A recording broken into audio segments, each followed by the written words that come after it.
Everybody, Dennis here again. We're on our third session of the central groundwork. And of course we started off with forward motion. We started off being able to get this horse to move around us on a loose line, driving them. We then, last time we went to body part control. We got control of the pole, the neck, the shoulders, and the hip. And this time we're going to kind of put it together, because this ultimately is going to lead up to what I call the dance with the horse. And I want to have the ability to have this horse change eyes when I decide that I want him to change eyes. And what I mean by that, right now he's looking at me out of his left eye. Okay, if I back up just a little bit and draw him just a little bit, I don't want him moving his feet. I want him to look at me out of that right eye. So his attention is out of here right now. He's not with me. Can you see how he's just kind of looking around, wanting to do his own thing? The purpose behind this groundwork, a lot of it is to just get your horse with you. Make sure that horse is listening to you. So I'm going to do something with the rope here. I'm going to toss it over his head. And in the beginning, when you do this, your horse might raise his head up and might not want you to toss that rope over, and that's okay. You just keep tossing that rope over. Just keep following along with him. Keep tossing that rope. Don't make a big deal out of it. Just keep tossing that rope until you can stand here like this. And get your horse to not move when you toss that rope. This is a desensitization step that's very beneficial. But right now, the horse is looking at me out of his left eye. I've got the rope around on his right side. I'm going to toss it over his hindquarters here. And I'm going to pull just slightly, and I'm waiting. He should bring his hindquarters to me first. Then he changed eyes. And now, at this point, I can either go to the right, or I can bring him on through and set it up again to go to the left. So let's do it this way.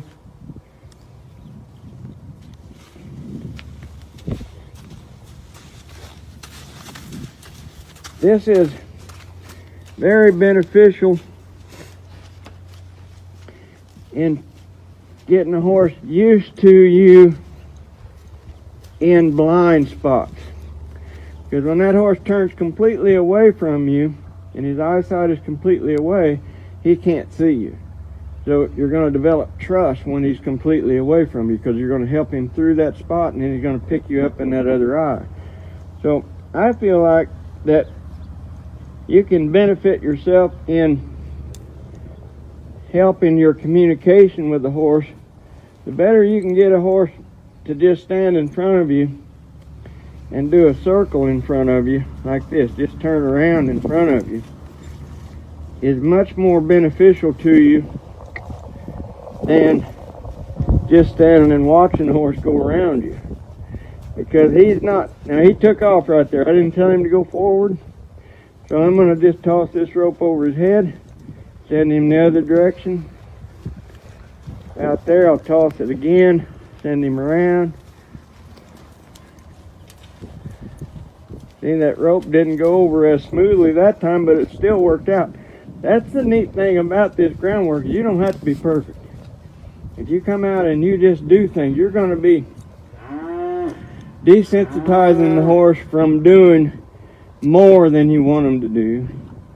You're going to be sensitizing the horse to do what you want them to do, but sensitizing them to the point where it takes less effort on your part to get them to do the things that you want them to do.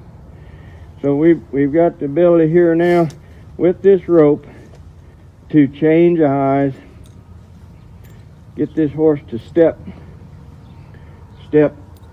around and away. See, there's times even yet this horse is with me, and sometimes he's left, and that's okay. That's the real world with a horse. And our goal naturally is to get that horse to where they're listening to us for everything. Now, here's another thing that we're going to do with this. We're going to control every step that a horse takes. So I want him to move that right front foot forward. He moved the left front first, and he followed up with the right.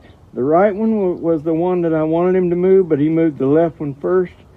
Then when he moved the left one, when he moved the right one, he was going to move the left one to follow up. You might say, well, big deal.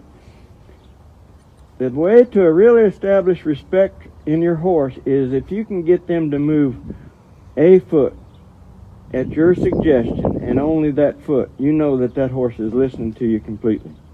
I'm going to have him back up with that right front right now. Just have him back up there. Now he moved after I told him to move, so he's telling me, look, I want to be in charge.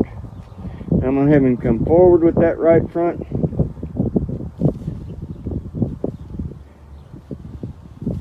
When he moves and I didn't tell him to move, I'm going to do something to deter him from moving. I'm going to ask him to move that right front back.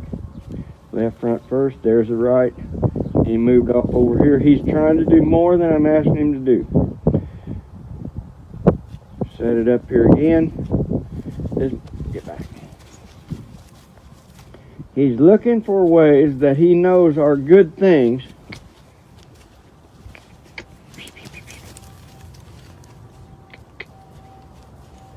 to take over. He's not listening to me right now, okay? This is just part of it. So your horse is going to do the same thing probably, so it's okay. Just go focus back here on the right front foot. I want him to bring that right front forward. He moved the left one, then he moved the other. He moved every foot except the one I wanted him to move right there, okay? So let's set it up here. Just get the right front. He's going to have to move the left front this time. There's the right front. Just get him to move that right front back. There. Right front forward.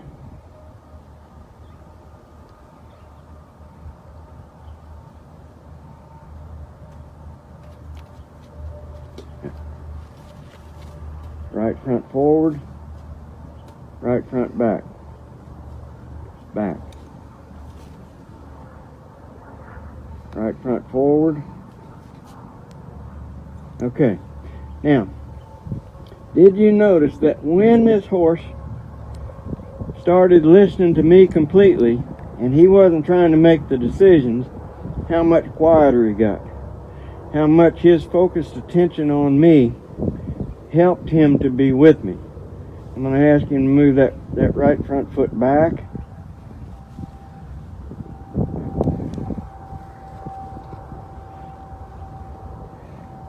Also notice that when I get them to do the thing that I want, I put a slight pause before I ask him to do something else. I'm only going to ask a horse to do one thing at a time, and I'm always going to separate that one thing with a pause in between it.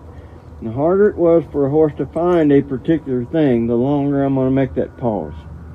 So these are beneficial things for you. We want to use this controlled step situation here to help us for practical causes. Let's say like for mounting.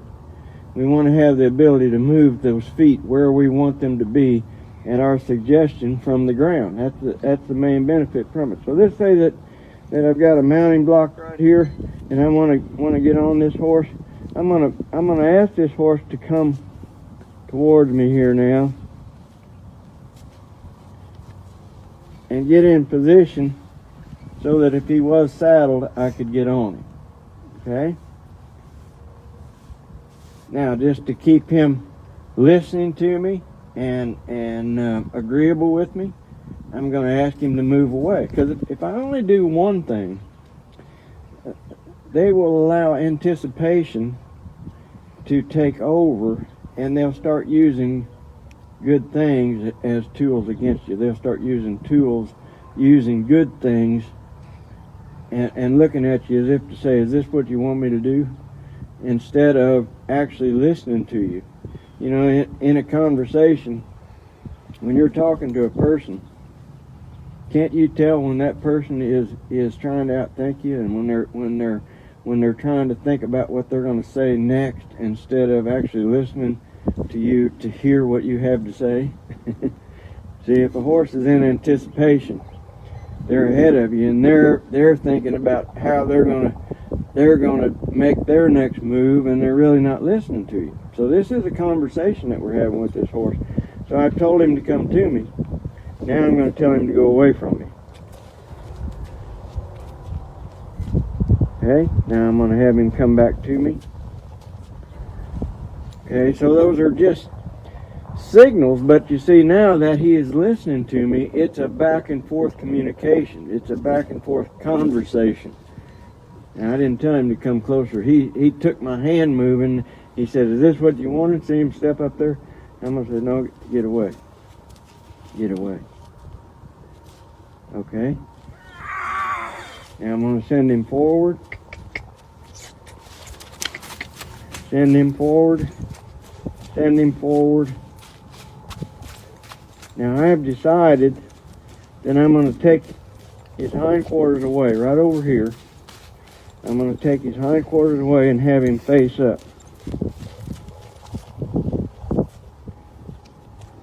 From there, I can either have him come forward, I can have him back up, I can have him go to his right, to my left, or I can have him go to his left, my right. I can stop him there.